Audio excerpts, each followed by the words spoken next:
Okay, very good. So let's start the questions again. We can see how we go. Let's just fire away. Dear Ajahn, there seems to be a lot of difference between the definition of jhana. I've read Ayakema's books and her ideas of jhana seem to be at a different level than the way Ajahn Brahm describes the jhanas. Can you give your thoughts, please? Yes, this is a kind of a common problem with the suttas, is that sometimes there is differences in interpretation. And the way I tend to look at this, there's lots of various kinds of jhana. Sometimes they're called jhana light, and sometimes they're called not jhana light, ordinary jhanas. And there's quite a lot of variation here. And sometimes it can be confusing. But one of the things to remember about the jhanas is that they are described by the Buddha to be extremely profound. Yeah, they are almost always on the same level. They're talked about in the same breath as it talks about the awakening experience. They are talked about as the happiness of awakening, talked about as the footprints of the Buddha. When you come to the jhanas, you are literally walking in the footprints of the Buddha. In other words, the Buddha must have been here. This is one of the things that he must have done. Yeah, and so the jhanas are virtually on the same level as awakening. So you can expect them to be extraordinarily profound states. They are not just a state where you are thinking and experiencing a bit of joy or anything like that. They are really otherworldly experiences. They are called, as I mentioned the other day, the end of the world. Yeah, so these are really profound things. So the way I resolve that issue is I usually, the person who explains the jhanas in the most profound way are the most likely person to be right. That's usually how I kind of resolve that. So I feel pretty sure that the way Ajahn Brahm describes it is you can't really go very wrong with that, because the way he teaches jhanas, they are really, really profound. Absolute stillness, complete unification of mind, no movement, no thoughts, no access to the senses, the will is completely gone, and there's all just bliss upon bliss upon bliss for hours on end. And this is what you would expect of these jhana states. So that's how I resolve that. It is very easy to read jhanas into all kinds of experiences, and the reason for that is that the jhanas are often talked about in terms of jhana factors, and those factors, they will be present in the mind even at earlier stages. So the jhana factors are vitakka, vichara, piti, sukha, and ekaggata, unification of mind. Now, if you just take those jhana factors individually like that, a lot of things might fit into that. So what you need to do to understand the jhanas is take the broader context of the suttas into consideration. For example, sound is a thorn to jhana. As soon as you hear a sound, you're no longer in jhana. Yeah, and the sounds, the hearing is usually the last sense to disappear on your way into samadhi. So these are very profound, and that is, I think, the right way of thinking about it. This does not mean that you should despair, because it means I can never attain jhana if they're so profound. Please don't think about that at all. Think about it rather as this extraordinarily interesting journey that you're heading on. And if you're already experiencing a bit of joy and happiness, there is so much more on this path, heading towards the jhanas and heading towards the awakening experience. It rather makes the mystery so much more interesting in many ways, this journey towards all of these positive things. Okay. Dear Ajahn, I hope you and Ajahn Akaliko are keeping well. Ajahn Akaliko, there you are. So you are now hereby the teacher. So if you'd like to comment on this, we'll see what happens. Last night you mentioned how a stream entry quickly asks for forgiveness. Would be nice if the rest of us lesser folks could do the same. Okay, you're not lesser, yeah. This is kind of everyone is this. I don't like this idea of some being lesser than others. It's just we're just different, slightly different way of practice. That's all. Sometimes lay people are much better than monks because they're much better, more committed than at many monastics. So you cannot really compare in that sense. How do we move on from the many mistakes made earlier in our lives? We never really forget about them. Thanks, Ajahn. Okay. So the most important thing is just to learn to forgive yourself. You can ask for forgiveness as well if you want to, and if you feel that helps, and you can do that to a fellow Buddhist who you feel you can trust, or you can do it to a monastic, or you can do it in many ways. But the most important thing is that you just learn to forgive yourself. And one of the powerful ways that I've been talking about so much throughout this retreat is this idea that we're all so incredibly conditioned. And the more you understand how conditioned you are and other people are, the easier it is to forgive, because you know that actually you didn't really have much choice. It is because it feels like we have choice. It feels like we are deciding to do something bad. That is why you feel responsible, and that is why you can't forgive yourself. But the more you understand that it wasn't so much your choice, that you were conditioned in this way, your upbringing, your past lives or whatever, the more you see that, the more you realize, I did it because I couldn't do anything else. And then it's okay, then it's all right. And then you can forgive, and you can let go of the past, and you can move on, and you can be so happy that you're on the right track, moving towards something else, something better.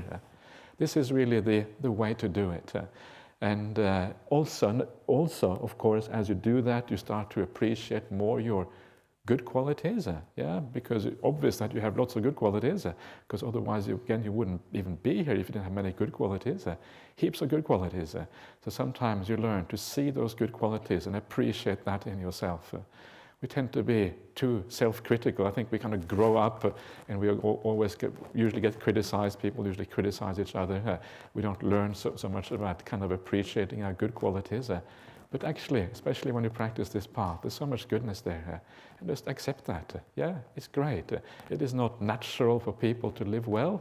Sometimes it takes a lot of effort and commitment and perseverance to live a good life.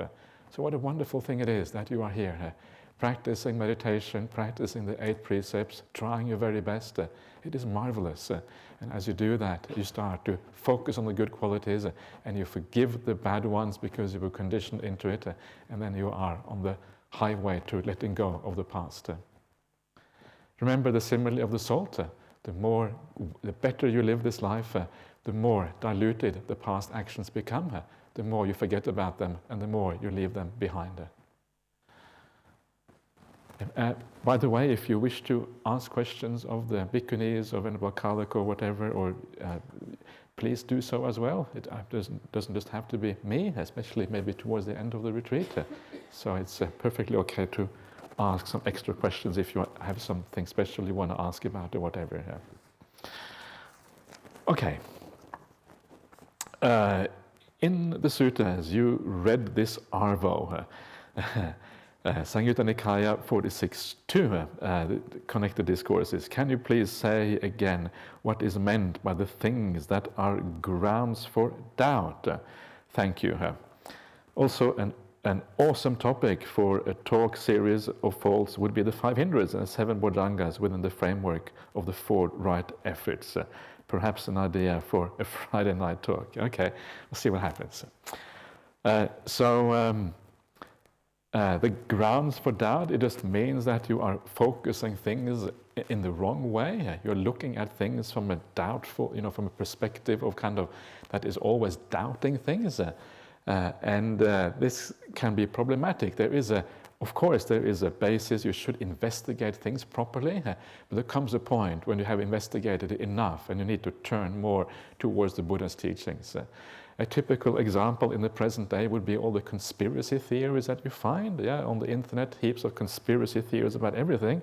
And the more you listen to those conspiracy theories, the more convinced you become that they must be correct. And the reason for that is because there is so much stuff happening in the world, you can find evidence for anything here. This is the problem. You can find evidence for pretty much anything here.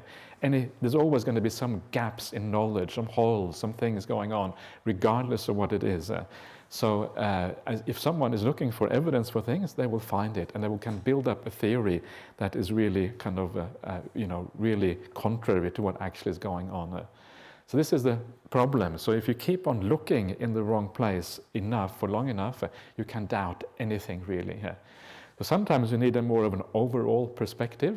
You need to have this idea, this look at the Buddha as a person. If he was someone who is trustworthy, if his teachings can be trusted, you get a general acceptance of how the Buddha teaches, and then you provisionally take on board the way he teaches. And as you develop that insight and a study of his teachings, you become more and more confident that there must be something right here. Instead of always trying to look at the gaps and the holes and the possible rebirth is just some ancient nonsense or whatever, all that kind of things, it means that you will never get anywhere because you focus too much on the possibilities for there being holes in the theory. If you want to find a hole, you will always find it, but it's not really useful. Look instead at the overall picture, whether it is good or not. So I think it's something like that is meant. It is how you use these teachings. You have to use them wisely. You have to think in a kind of way which is constructive rather than in destructive ways about these things. Something like that. I'm not sure if that makes full sense, but I think that is part and parcel of what is meant by that. So I will put it to one side and I will see if anything comes of the 5 hindrances and bojjhangas in the future. Okay. Dear Ajahn, what's the difference between death nimitta and meditation nimitta? Metta and thank you. Death nimitta, it depends what you mean by that. People can have lots of nimittas again. It's just some kind of a vision that you have in your mind, and it's very common for people to have death visions. You die, you may have a feeling that you're going to die, you may have some vision of relatives that have already passed away, they may come and visit you. All kind of things happen around the time you die. So it depends what you mean by that. It's quite a common experience to have all kind of near-death experiences. But if you mean a kind of nimitta that may arise as you pass away, then it is, in other words, like a samadhi nimitta, a kind of light or something like that. Very often it can be the same thing as what you get during meditation practice. So if you are a skilled meditator and you are used to kind of seeing bright lights in a meditation, chances are very good you will see that also when you pass away. Because when you pass away, you are forced to give up. Just like the little meditation we do now, we just did. The idea is just to get a feeling for the idea of letting go. Are you able to really let go? What does it feel like? Not just as an intellectual idea, but feeling that you are in the presence of death and then being forced to let go. What does it feel like? And what it should feel like? It should feel very delightful because letting go is a very beautiful thing. And that is why death can be, if you're ready, a very beautiful experience of kind of moving away, letting go of so much stuff, all the burdens in life, and feeling the sense of emptiness and metta towards the world instead. So this is ideal, the ideal way of death happening. And then the nimitta may arise because of all the positive feelings. And then you move on and you have a wonderful, marvelous experience as you do that. And maybe you even enter a jhana for the first time at that particular point because you're letting go in a very profound way. So many things going on with nimittas when you die, but they are some of the issues. There are some interesting talks about that available. People who are experts who have done a lot of near-death research and talk to people who are dying or had near-death experiences. And a lot of these phenomena you can see that on, YouTube videos. Make sure you find some good quality stuff because some of these researchers are good, other ones are maybe not so good. So make sure you find some good quality stuff. Okay. Ajahn, someone supposedly well-read of Buddhist principles told me that it is all right to gamble as it is only drawing advance money from the future merits. Okay, I see, right. Okay, is that true? Thank you. Usually what happens, if you try to draw advance money from the merits for the future, usually you end up losing money. It's not a good idea to try to kind of force karma to ripen in the present moment. If you try to force karma to ripen, karma is going to rebel and say, no way, I'm not going to allow myself to be used by you in this way. And then you lose all your money instead. That's what's going to happen here. It doesn't work that way here. So the Buddha doesn't really recommend gambling. Yeah? If you go to the Sigalovada Sutta and the Digha Nikaya, number 31, 32 maybe, I'm not sure now, 32 I think it is, he says specifically that gambling is often dangerous. I wouldn't really recommend it. I've been gambling a few times and I lost some money gambling, and it wasn't a very pleasant experience. I wouldn't recommend it. And also it can be very addictive, gambling. It can be once you get into it and you can't stop yourself, and then you waste the entire family fortune, and your children are really upset with you because they don't get any inheritance anymore. In fact, they have to pay for your gambling debts afterwards. Yeah, that's what happens very often. So not a good idea. I would not recommend trying to draw advance money from your merits that you have made for the future. I think that is a wrong way of looking at it. Anyway, so there you are. Sorry? Piyajatika Sutta. Oh, that's right. Yes, okay, that's right. The gamblers. That's right. Yeah, the dodgy characters, the duttas. Yeah, they were kind of really got things wrong. Exactly here. Majjhima Nikaya 87, I think it is. Piyajatika Sutta. Okay, dear Ajahn. 1. I have worked with some nasty colleagues. I have noticed that a lot of good things happen in their lives. How can this be possible? So first of all, good things that happen in people's life, you don't really know. What is good? Yeah, I assume that you have a very superficial idea of goodness here. When you say good, maybe you think that they are financially well off or something like that. But if they really are nasty, what you really want to see is their mental state. That is what is interesting here. What happens in this life is very often locked in already here. It is locked in from past karma. You've been reborn as a human being. You have certain qualities, and those qualities will tend to lock in how your life proceeds. It takes a lot for things to change in this life. You have to be really, really bad and really stupid to change your entire course of your life. So what is more interesting, if they really are nasty, what you should look at is at the mental happiness. How do they fare mentally? Do they have lots of friends? Are they deeply contented inside? That is what matters. The superficial stuff is so superficial anyway. It doesn't make any difference. If you are discontent because you have lived badly, what's the point of having material success? It's just like icing on a badly made cake. Yeah, the icing is only going to make a tiny bit of difference. The cake is still going to be nasty underneath. Same kind of problem. So it's very hard to judge these things. Yeah, it's very difficult to really know. So it doesn't really mean very much. But what will happen? It is when you go from one life to the next one. That's usually when the big differences happen, because then you have built up, or you have made a mind which is kind of in a nasty state, and that will then obviously affect how we get reborn, because that has an immediate effect. If you are happy and content, you will get reborn accordingly. If you are feeling miserable and down, you will get reborn according to that. So it doesn't really mean anything, the external circumstances.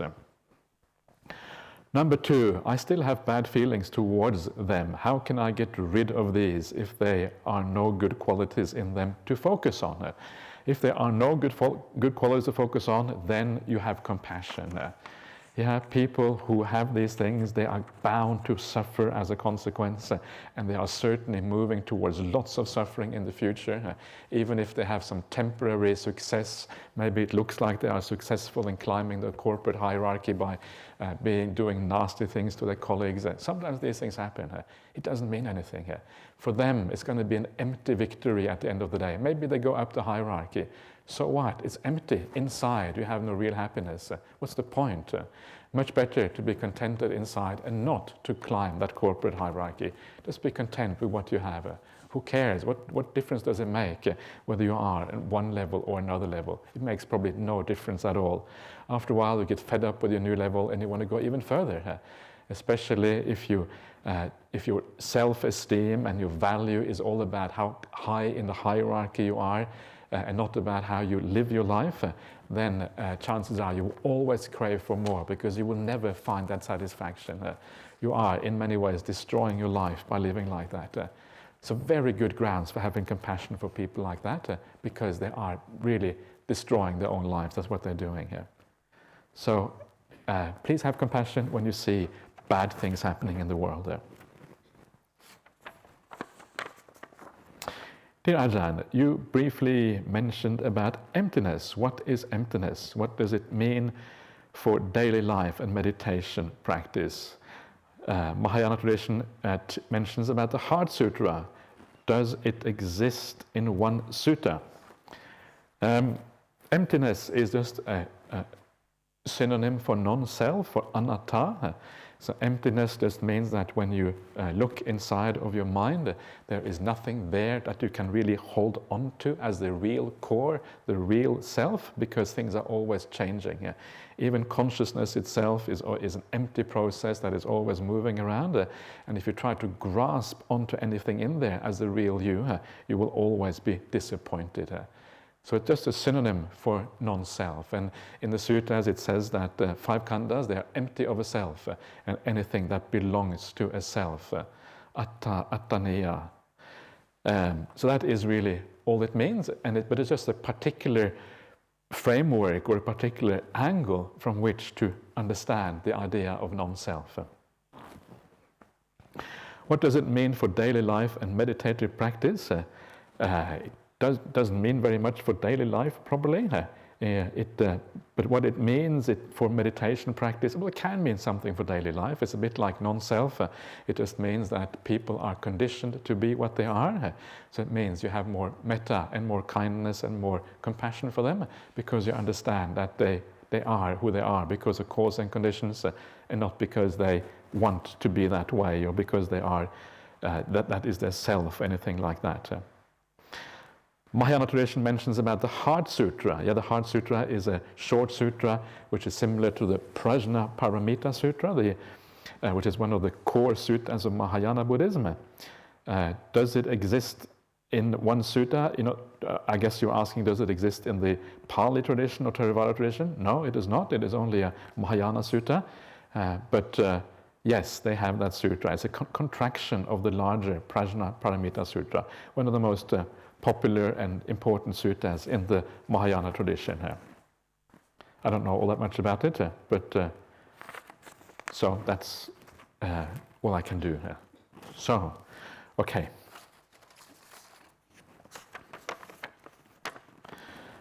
Okay, reflection on kamma. Could you please say a little about this? Especially the phrase kamma bandhu is usually translated as related to kamma. But I don't think kamma is one's aunt or sibling or whatever. Kamma pati sarano comes down as abide in and supported by kamma. Is there a better translation? Kamma bandhu means something like kamma as a relative. That's basically what it means. Bandhu is a relative. And the ancient Brahmins of India, they took Brahma to be their bandhu. They were a relative of Brahma, the god Brahma. In Buddhism, you are related to your kamma.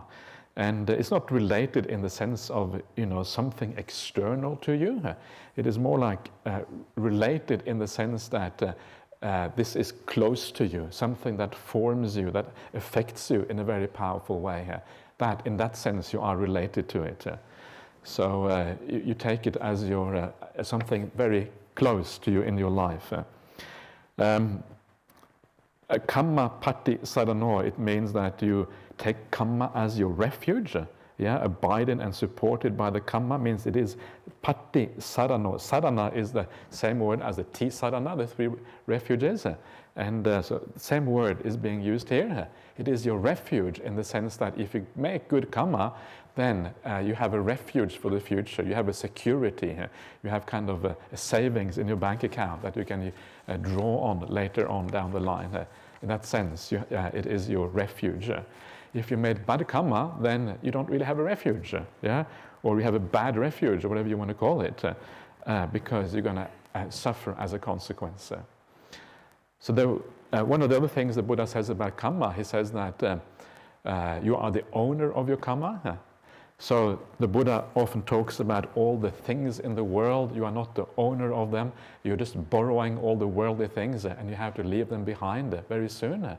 But there's one thing, only one thing the Buddha says you own, and that is your karma. And that is because the karma is the one thing that you take with you past the end of this life, and it carries on into the future, often crossing the boundary of many lives. Ultimately, you don't even own that, because eventually it kind of peters out, but it is much more lasting than the things that belong to this life. So much better to take karma as your ownership rather than all the very ephemeral things that belong to this particular life. So it's a good way of thinking about it. So what actually is that karma? That karma is just the qualities that you build up inside of yourself during this life. The more positive qualities you build up, and you can feel it. As I said before, you do something good, you feel it inside of yourself, and you build up that more and more and more. So you have a maximum good feelings inside of you. Feeling joyful, feeling bright, feeling light, feeling mindful, all of these things that comes from developing the good qualities. And then when you die, your mind is already there. You have already those qualities in the mind. So because they are there, you continue on that level, and that is the meaning of a good rebirth in the future. Just like you continue on that level in this life, once you develop good qualities, same way you continue across lives as well. This is how it carries on into the future. The qualities of the mind are fairly stable once you develop them in this way. Okay. Ajahn, if sensual desires are harmful, is it a blessing when someone is born blind, deaf, etc.? I don't think so. I think that doesn't really help very much just to be born blind. You still have. You're still going to have some desires. You can't be born without all five senses. You're going to have some senses there. Something is going to remain, and the desires will just play out in those senses instead. So if you are blind, okay, you won't crave much for seeing, but the other senses will kind of come in instead. So you can't get out of sensual desire that way.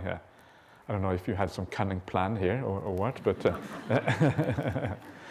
But it's not going to work. The only way to overcome sensual desire is by actually reducing them in this life, by seeing ultimately their hollowness and the problem. But it's not that harmful. It's important to keep things in context. Ill will is much more harmful than sensual desire. So I would recommend you to focus mostly on ill will. That is far more important. But if you can deal with sensual desire as well, especially if you are a keen meditator, then good. But start out with the ill will. That is the biggest problem. That is the one that really lets you down in the long run. Okay, I'm going to take this one. Dive in. Oh, okay. Dear Venerable Ajahn, when you mentioned about the king of Nordic gods, my mind went back to suttas in the Anguttara Nikaya named Pahayana, not sure of the name, but the number maybe 66 or 67. I think you mean Paharada Sutta, probably. Probably. So, okay, yeah. The suttas, as you would know, Ajahn, are about the king of the Asuras. Exactly, that's Paharada, yeah. The Titans making a visit to the Lord Buddha and receiving a Dhamma discourse about the 8 qualities of the Saddhamma. Lord Buddha compared the 8 qualities of Saddhamma to the 8 qualities aspect of the ocean, which the kingdom of the Titans, of the Asuras. As I understand, the Nordic people are great seafarers and rely on the ocean. So would you say, Ajahn, that the king of gods and your ancestors visited the real Buddha, received a personal Dhamma discourse from the Lord Buddha, and as a result he may have this fellow, the king of Asuras, may have been born as a Buddhist in his former land. Ajahn, what would you say? I say that's a very, very interesting story. Who knows? Anything is possible. It sounds like some kind. I think we should make a movie out of that one. That sounds really, it would be a really good script for a movie, I think. Yeah. Anything is possible. It's interesting that apparently there was, I think a grave in Norway some years ago, they found a small Buddha statue. And that Buddha statue apparently went back to the Viking age, because the Vikings, they were, as you said, they were great seafarers, and they traveled all the way to the Black Sea, all the way to the Middle East. And in the Middle East, there would have been Buddhism probably at that time, before Islam kind of started to spread out. At least in certain parts of the Middle East, maybe Persia or something like that. And they must have exchanged something. I don't know what they had, some fish perhaps. I'm not sure what the Vikings had. And they got a Buddha statue in return. So that was found in the Viking in Norway a few years ago. So maybe you have a point, yeah? You can bring that into your script here, and you can see what you can come up with. Yeah, very, very interesting idea. Maybe we should put that aside as a potential movie script for the future. Okay, very good. Dear Ajahn, why did Ajahn Vimala make the aspiration not to stay at a place for long and was always on the road after 10 years of becoming a monk? Is it because of this kind of Troodon practice is advantageous to monastic practice? What are the requirements for being a Troodon monk? Thank you. I think that it depends. I think he probably was just thinking about the suttas at that time. That was fairly common for monks to move around quite a bit. But it is not really one way or the other. There is only one thing that really matters in the practice of a monastic or any Buddhist, and that is whether you are making progress or not. That is the ultimate decider of whether you are in the right place or not. So you can stay in the monastery for long periods of time as long as you are making progress. In fact, the Buddha specifically says that if you are in a place where you're making progress, you should stay on. In fact, he says that if you are told to leave by the senior monk, you should say, no, I'm staying. That's what he says. It's pretty cool, isn't it? The Buddha gives you lots of these special allowances, and you can say, you can just, that's what this idea of chaining yourself to the front gate I was talking about before comes from. Yeah, sorry, I'm not going, I'm staying here. It's kind of interesting, and the reason why that is the case is because you are making progress, you are fulfilling the purpose of the monastic life, you should stay. So you have even the right to say no when the senior monk asks you to leave because he can't stand you anymore or whatever it is. So kind of fascinating. Yeah. So I suspect that he was reacting to some stories in the suttas. Maybe the way the Buddha was doing a lot of wandering initially. And maybe he felt that there wasn't any particular monastery where he wanted to stay and could make good progress in. He wanted that independence, perhaps, and not being attached to anything. One of the things about wandering around all the time is that it means you have to have very few possessions, because you can't wander around everywhere with lots of possessions. And apparently all he had was his robes. He had a little bowl and a tiny little bag with some, I don't know, sewing needles or something like that. And that's all he had. And that is how he lived for 40 years or whatever. So that is one of the advantages. You settle down less. You are less attached maybe to one place or whatever. So, but it is not really a requirement. It's a very tough kind of practice, and I think it is not for the majority of monastics to live like that. Especially as you get older, maybe you can do it to some extent in your 20s or something. But there comes a point when this becomes unsustainable. Actually, he did it until he was 80 or something. I don't know how he did it. He must have been a very tough character. So. Yeah. Okay.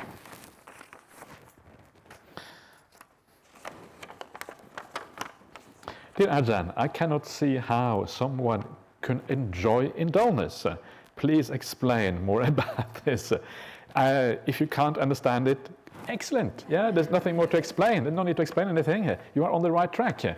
If I explain, you might start enjoying dullness. I won't take any risks. Yeah, so it's good. If you can't understand that, it means that you have already the right attitude. So no need to kind of, I think, get into that. As long as you have that attitude, you're okay.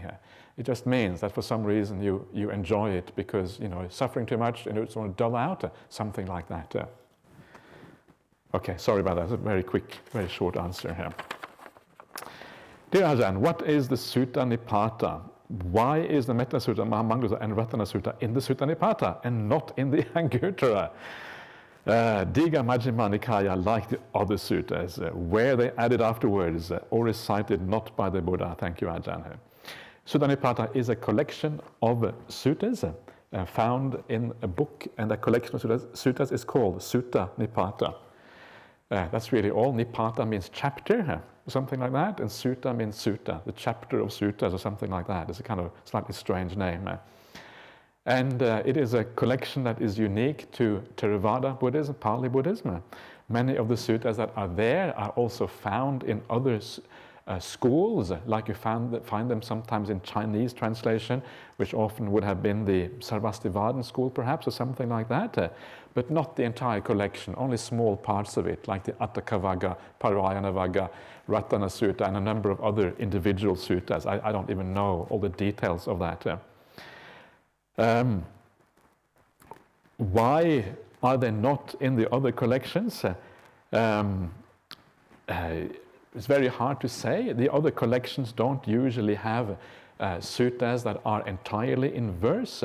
Most of the suttas in the Sutta Nipata are entirely in verse, and for that reason they probably had a special collection for things that were in verse, and then maybe they were added a little bit later on. It doesn't mean that it's not original. In fact, a lot of this quite likely is original because some of the suttas actually mention the suttas in the Sutta Nipata. Yeah, they actually talk about them. In some of the suttas on the Anguttara Nikaya, for example, the Buddha is asked about the meaning of certain verses in the Sutta Nipata verses. So obviously they would have existed at around the same time, but for some reason it was separated out and made into a separate collection. Exactly why that is the case, I don't know. You have to remember your past lives and go back to the time of the Buddha and ask them in person and see what they say about that. Okay, so yes.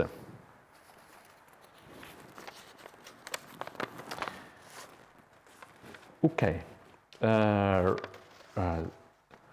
Okay, so here we have page number 1. 60 robots seeking some fine-tuning from a far more better programmed one. The geeky robot Brahmali over 9 days. Okay. Hoping to achieve greater autonomy and learn some self-programming to become happy robots. With metta from robot in 7C, okay, I don't know who that is. Someone is in 7C robot who is enjoying the process very much. Okay, good. As long as you are enjoying the process, then robothood is quite nice. By the way, you have your job cut out, Ajahn. 60 is a lot of faulty robots. Good thing you are using the clever voice-activated code tweaking method. Is much more efficient than rewriting code line by line. Okay, I'll take your word for it. So good. The problem is that I'm also a robot. Yes, it's a robot kind of programming other robots, and you are probably programming me in return because we're all programming each other, kind of mutual influence. So it gets very complicated after a while. So just good. So just enjoy your robot status and see what comes of it. It's not as bad as being a robot as you might think, I suppose. It's a very useful idea. Of course, the idea of being a robot, it never really kind of hits home fully because the sense of self is so strong. So very often you have to use the sense of self to live in the right way. But sometimes the idea of a robot can be very useful, especially when it is about forgiving yourself and forgiving others, because understanding conditionality is really what it is about. Anyway, Dear Ajahn, can you please elaborate more on the metta aspect you mentioned today in your afternoon talk? Thank you. That was about the Subha Nimitta, I think you're probably referring to. Subha means, in Pali, means beautiful. Things are beautiful or ugly. Asubha is the non-beautiful. It is the things that you do in meditation when you focus on the 31 parts of the body or the cemetery contemplations. You focus on the non-beautiful or the ugly or even sometimes repulsive when you think about some of those cemetery contemplations, even quite repulsive sometimes. So the idea of metta is to focus on the beautiful aspects in other beings, seeing the good qualities. Ill will is the exact opposite. That's when you focus on the faults and the negative things, and it gives rise to anger as a consequence. So metta is seeing the beautiful in other people. And there's a lot to be seen. Yeah, we have a tendency to focus on people's faults, but there's a lot of good qualities to be seen in other people as long as we stay with that and we persevere in trying to see those things. It's just a matter of refocusing a little bit. Very often what we see are the small little mistakes people do, and we forget how the overall life of people often is heading in a good direction. And people are generally doing a lot of good in their lives, supporting each other, doing many, many positive things. So that is the Subha aspect, seeing the beautiful. And especially when you start to see the mental states of people who live well, mental states of generosity and kindness, and you start to appreciate those mental faculties. And of course, that is very, very, very lot of beauty to be focused on in that area. And there comes a point, and this is, I think, the idea of the focusing on the beautiful here. It talks about a particular kind of liberation of mind. And that liberation of mind comes when you take that focus on the beautiful to its highest limit. And you kind of blot out any possibility of seeing negative things because you're focusing 100% on the positive in other people. And of course, that has very beneficial consequences for your own meditation practice. And this gives you a lot of the idea, the hint on how to do metta practice. I mentioned a number of suttas the other day about things that you can focus on, look at how to develop metta. And the Buddha very often starts out by talking about developing metta by body and speech, first of all, just being kind to the people around you, thinking of your speech as a gift to the people around you in the world. It's a wonderful way of thinking about speech. Just being kind through speech and through your bodily activities. And then you can also think about it in terms of your mental, how you think about other people.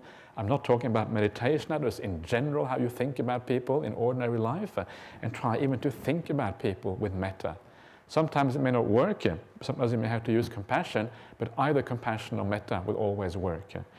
And then when you create this foundation, and this foundation can take a long time to create, you just have to keep on at it, becomes very strong, then eventually you can sit down and you can start to have this metta meditation that we tried to do the other evening. We start to be much more effective because you can truly mean to be kind to other people. You actually really want to wish other people well because you see the good qualities. You have certain perceptions in your mind. You see the goodness in other people, and it really comes from your heart when you wish them well. And that's when it becomes very powerful, and it starts to happen, eventually developing into the Subha Nimitta, or the Subha Adimutto, when you are focused on the beautiful. Okay.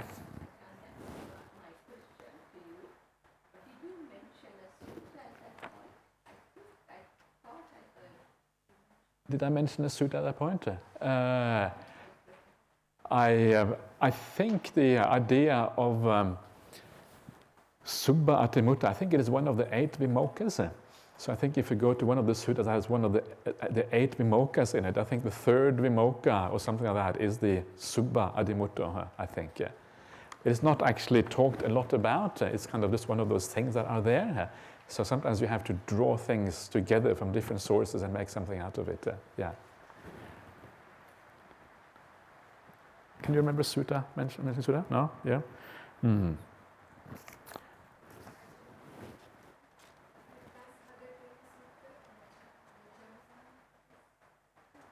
Oh, that has in it, okay. Which one is that again? No. Okay, 4654, okay. So that is one of the places you can go to. So Jenga Sangeeta, which is the 46th Sangeeta in the Connected Discourses, Sutta number 54. Yeah, check it out. Yeah. Okay, good. Okay, Ajahn, was Pali a spoken language? What is the difference between Pali and Sanskrit? Thank you. Was Pali a spoken language? There is some disagreements with scholars about that, whether it was spoken or not. The usual standard understanding is that Pali may have been spoken, but probably some time after the Buddha. If you look at inscriptions that have been found in India over the last area of India, in say around the 2nd century, 1st century BC, they have a language that is very similar to Pali. So it seems to have been a language that existed in South India or Central India, not in the Northwest because that was different, for at that particular time. And that's why it was then probably transmitted to Sri Lanka, because obviously the south of India or central India would have been where the suttas came from when they were transmitted to Sri Lanka.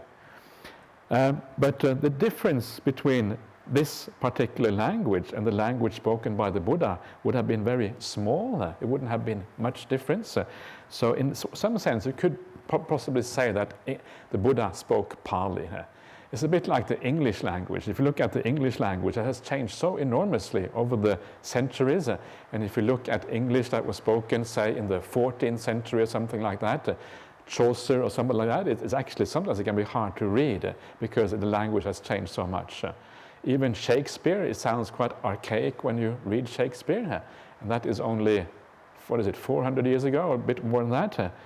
But it's still called English. And in the same way, I think it is fair to call what the Buddha said. It is so close to this language, it is not wrong to call it Pali. Some people said the Buddha spoke Magadhi because that was kind of the language of the Magadhan Empire which arose after the Buddha.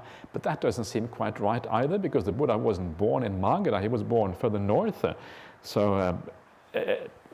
Basically, the languages in that area were very similar to each other. They were all Indian languages, maybe with slightly dialectical differences because of the areas, but essentially you can say it was pretty much Pali. Whether Pali was ever truly spoken or only something similar to Pali was spoken, still being debated by scholars. There may not be a final answer to that, but for all practical purposes you can say it was spoken. What is the difference between Pali and Sanskrit? Sanskrit is like the hegemonic language of ancient India, the language that was kind of the important language of the educated classes, the Brahmanical caste. They spoke Sanskrit. The ancient Vedas were written in Sanskrit, and Sanskrit became first of all, there was what is called this classical Sanskrit, and then there is the kind of really ancient Sanskrit. And classical Sanskrit is a type of Sanskrit that was formalized by a grammarian in India called Panini. And Panini, he kind of laid down all the rules for Sanskrit, so it became like a fixed language in India. And that is the same Sanskrit that is being used officially today if people write in Sanskrit. It's very similar to Pali, lots of similarities, but the grammar is quite a bit more complicated in Sanskrit than it is in Pali. Pali is easier to learn. Sanskrit is the official language of the Brahmanical caste and the official literary language of India, whereas Pali would be one of the vernaculars, one of the spoken languages called Prakrit. Prakrit are the natural languages. Sanskrit is the created artificial language used for the Brahmanical scriptures. That is really the difference between the two. And Pali was one of those Prakrit languages. Something like that. Okay.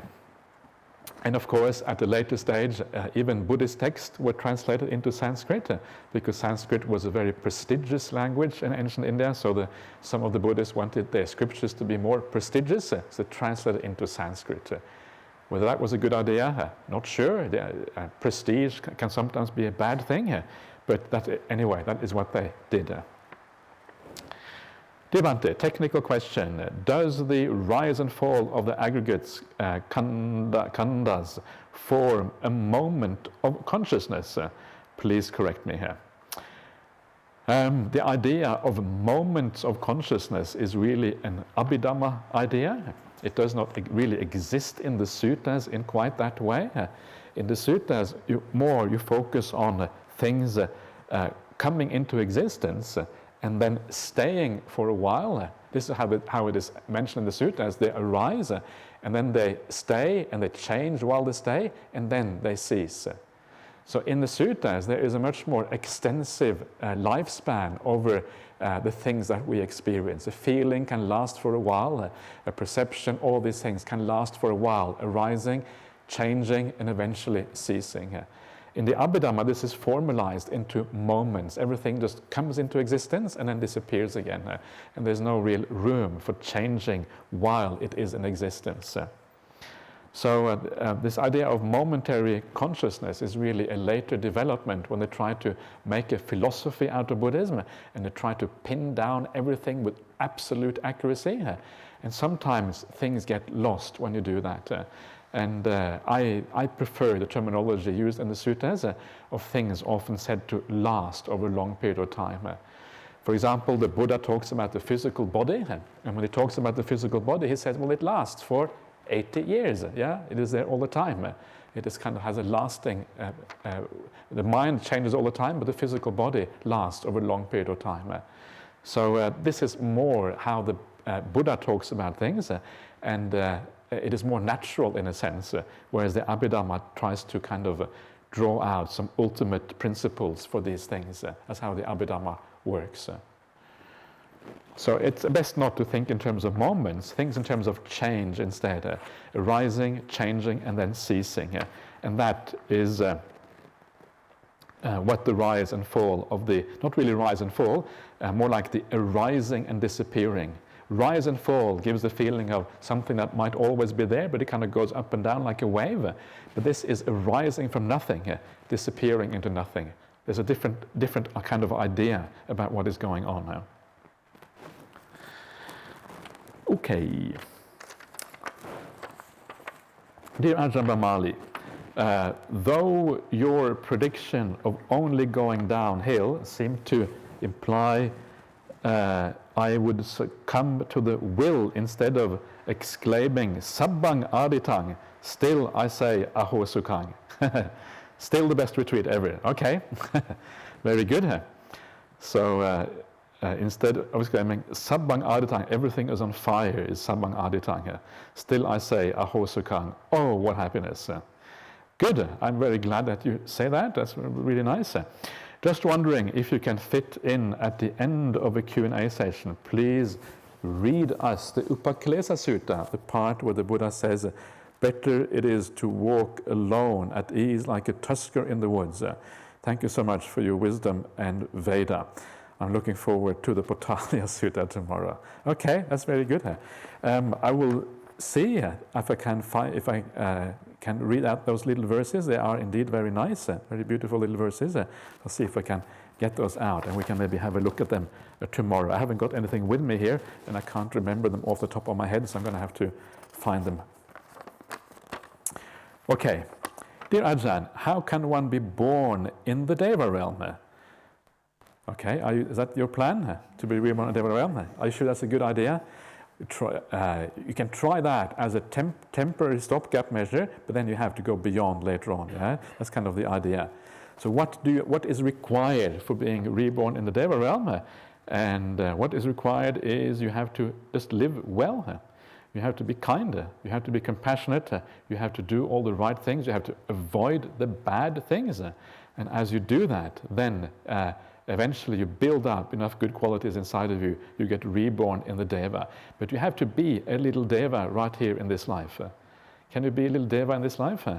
Sometimes when I sit outside and I have the interviews in the afternoon, the Devas come and give me tea. It's nice, isn't it? Yeah. So we have little Devas on this retreat, so you have to be one of those little Devas and kind of help out like that. So just do deva things, yeah? When you do deva things, you become a little deva, and then you get reborn in the deva loka. You have to feel like a deva. When you feel like a deva, you move on to the deva loka afterwards. What does it feel like to be deva? It feels to be kind, to be light-hearted, yeah, to enjoy yourself and all these kind of things. That's kind of what the deva is like. Yeah? So live really well, then you're on the right track. Yeah? How many realms of existence are there? Oh, many realms of existence. You traditionally said to be 31 or 32 or something like that. But it is not something to be too concerned about. This is like a traditional number. The main point is that there are a lot of different, you get reborn according to your karma. So whatever your karma is like, that is roughly how you get reborn. And there really are, in one sense, as many realms as there is different types of karma.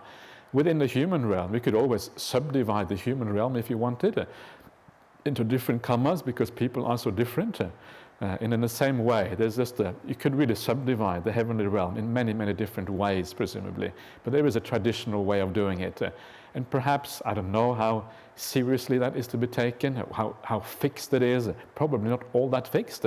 Probably things always moving and changing around a little bit. So the traditional number is 31 or 32, but I wouldn't worry too much about those numbers. They're not really all that significant. Also, you mentioned the animal realm is the lower or worse than the ghost realm. Why is that? I see animals sometimes behaving better than humans. Yes.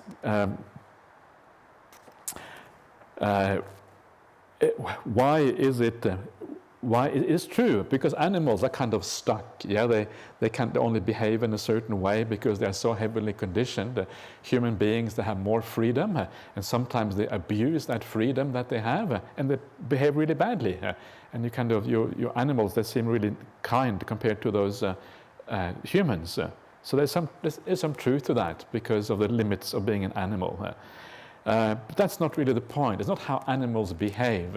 It is what karma brought them to the animal realm. That is what matters. So remember, the animal realm is incredibly diverse. So there may be some animals that are quite happy. Yeah, maybe you get reborn in a nice family as a cat or dog, and you get pampered like some humans don't even get pampered that way. Some of these some of these pets. Or you can get reborn as a mosquito. Yeah, or a worm in the ground, or a maggot in a corpse. There's lots of rebirth in the animal realm that is really, really bad and really terrible. So when we talk about the animal realm, the vast majority of animals, they are mosquitoes, they are worms, they are flies, they are that kind of thing. And that is where, when we talk about the animal realm, that we really talk about. The ghost realm, the reason why it is not as bad as the animal realm is simply that there is less suffering. The animal realm is considered to be more suffering. Yeah, especially all those low animals, really bad lives, short, nasty, brutish. The big animals eat the small ones. You always have a lot of fear, lots of problems. It is a very harsh life. So it just means that ghosts have less suffering than animals. Yeah, it's better to be reborn as a ghost. Actually, this is specifically mentioned in the suttas because they kind of give you the hierarchies, and the ghost realm is always above the animal realm. Animal realm and hell realms are supposed to be the worst ones because then there is no actions that you can do to really get out of there. You just have to wait for your karma to ripen, and then when your karma is finished, bang, you come back again to the human realm or something. And then as soon as you come back to the human realm, because you are silly, you do all those bad actions again and straight back to the animal realm. It's terrible, isn't it? That's actually what it says in one of the suttas, because once you have that lack of wisdom, you become silly and you kind of keep on staying in that realm. Gee, that is really bad news. Is there a hell realm? That's what it says in the suttas. According to the Buddha, there are realms where you suffer enormously. They are called hell realms, and so if you do really bad things, lots of really bad things, then you can get reborn in these realms. Very often because you feel you deserve it. You come to the end of your life, you feel really, really bad about yourself. Actually, why did I do all of those things? That was a really bad idea. And then you send yourself off to the hell realms as a consequence. So it seems that there may be such realms where you suffer enormously because you have lived a really, really bad life. So, okay.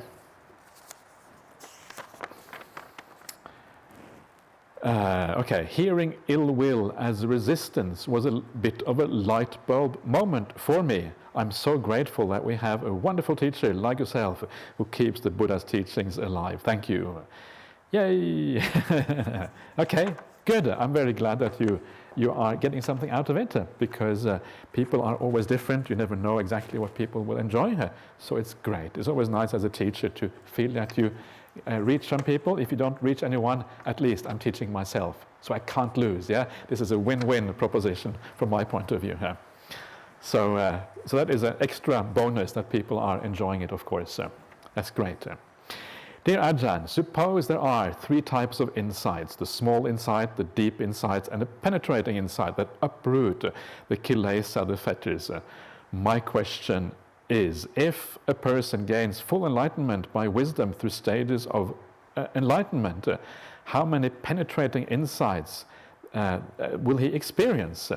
From my understanding, it would be 3 penetrating insights that he experienced. Sotapanna, Anagama, Arahat. Please explain. Thank you. Okay. Insights come in various degrees and levels, and these particular insights that you mention here, Sotapanna, Anagami, Arahat, you could maybe add Sakadagami, the once returner, if you wanted to. They are, as you say, really powerful insights because you are eliminating some of the fetters. Some of the defilements of the mind are fully kind of abandoned as you do this. But there are all kinds of other insights available on the path. This is one example of insight. Other insights is, the recollection of past lives, for example, is also an insight. Why is it an insight? Because it opens up a reality for you that is completely different from anything you have seen before. Even if you believe in rebirth, believing is not the same as knowing. Believing is just, okay, you take it on board because the Buddha said so, you have some personal experience or whatever it is. But that is weak compared to actually seeing it for yourself. When you see it for yourself, that is really a kind of wow moment when you start to understand what this is all about, what samsaric existence is. And that is why it is explained as this idea of the chick breaking out of the egg, seeing reality for the first time fully. So these are also insights. And insights can really, depending on how we measure these things, they come in all kind of quantities and degrees. And sometimes you can get small, very small insights in daily life and suddenly you understand something, the light bulb moment, bang, the light bulb goes on. That's what they have in the comics, the light bulb lights up and you have understood something. And that can be, small insights like that are quite common. Yeah, they can happen at almost any time. And then there can be small insights that happen in meditation practice, when you suddenly drop into a deeper state of samadhi and you see what letting go can do, and you understand what that new state is compared to what you had before. You get an insight, direct insight into suffering and happiness, because suddenly you have realized a deeper state of happiness than you ever had before. And that's also insight. Insight comes together with the samatha, the deepening of the path. So these are all just various kind of insights. So you're right, the 4 that you talk about here, these are really big insights, very powerful ones, or the 3 or 4 you talk about, but they come in a large number of varieties. Yeah, so it's just a matter of definition really, where we place the word insight and how we define it, but potentially there is a lot of possibilities. Okay, 2 more questions for tonight. Dear Ajahn Brahmali, could you kindly revisit the faculty of faith applied to the Buddha? In other words, please explain the meaning of the simpler word, the Blessed One is fully awakened, accomplished, holy teacher of gods and humans, etc. this question may have come in before I explained it. Is that right? Because now I think I went through that in fair bit of detail. So I hope you are happy with that. If not, please come back with that question again tomorrow, and we can take it then. Dear Ajahn, I feel so inspired by your Dhammadana and all the work you must have done in many ways to be able to give it. I've begun, thanks to you, to stop fearing my hindrances and to instead have an attitude of seeking to make peace with and understand them. Thanks to you, I feel closer to the Buddha, and thanks to you, I have gone from struggling with the restraint of the five senses to loving it. Okay? I thought we were silent to promote mindfulness by the body, but I find instead a joy arising through sense restraint and staying within my own space. That's wonderful. I'm grateful to everyone for the silence and for their practice and their good vibes. I'm grateful for the extra restraint of being free to not look anyone in the eyes. It's funny how strongly my sense of self asserts itself when my eye contacts those of others. Yes, because that's when you become self-conscious. You become conscious of who you are. Yes, as soon as you look at someone else, that's what happens. So quite right. Thank you all for your beautiful hearts and intentions. Please forgive my intentional and unintentional harm. I may have caused. Anumodana. Okay, that's a very beautiful note, and so that's very nice. So someone who really enjoys the retreat. What a wonderful thing that is. That's a nice note to finish off the evening on. So that's it for tonight. Again, please have a nice rest this evening, and we'll see you back again tomorrow morning at 6 a.m.